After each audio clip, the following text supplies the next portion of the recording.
জাতিসংঘের সাধারণ পরিষদের ৮০তম অধিবেশনে যোগ দিতে প্রধান উপদেষ্টার সঙ্গে যুক্তরাষ্ট্রের নিউ ইয়র্কে গেছেন বিএনপি, জামায়াত ও এনসিপির শীর্ষ নেতারা। সেখানে পৌঁছানোর পর বিমানবন্দর থেকে বের হতে কিছুটা সময় নেন বিএনপির মহাসচিব মির্জা ফখরুল ইসলাম আলমগীর। সঙ্গী ছিলেন বিএনপির ভারপ্রাপ্ত চেয়ারম্যানের পররাষ্ট্র উপদেষ্টা হুমায়ুন কবির, এনসিপির সদস্য সচিব আক্তার হোসেন এবং এনসিপির সিনিয়র যুগ্ম সদস্য সচিব ডাক্তার তাসনিম জারা। কিন্তু হঠাৎ বাধে বিপত্তি। আগে থেকে ওত পেতে থাকা আওয়ামী লীগ নেতাকর্মীরা ৩ দলের শীর্ষ নেতাদের ওপর চড়াও হন।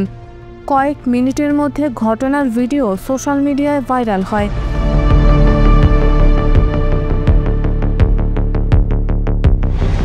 সেখানে দেখা যায় কালো টুপি পরা এক ব্যক্তি নানা মন্তব্য করছেন। হঠাৎ হাতের ডিম ছুঁড়ে মারেন আক্তারের দিকে।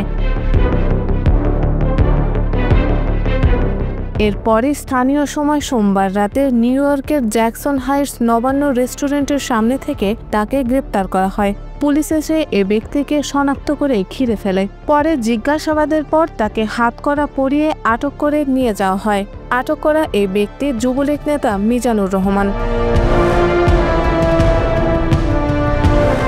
সোমবার প্রধান উপদেষ্টা ও তার সফর সঙ্গীদের বহনকারী এমিরেটসের একটি ফ্লাইট নিউ ইয়র্কের জন এফ কেনেডি আন্তর্জাতিক বিমানবন্দরে অবতরণ করে।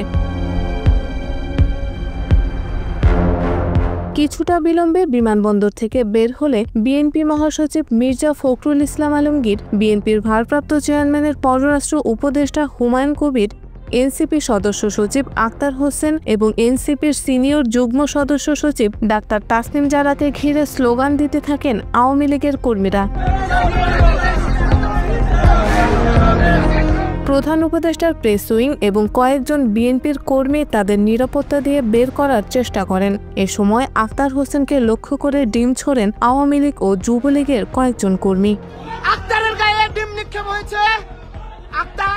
এর প্রতিবাদে ইনকিলাব জিন্দাবাদ স্লোগান তুলেন আক্তার। পরে পুলিশের সহযোগিতায় গাড়িযোগে বিমানবন্দর ছাড়েন তারা।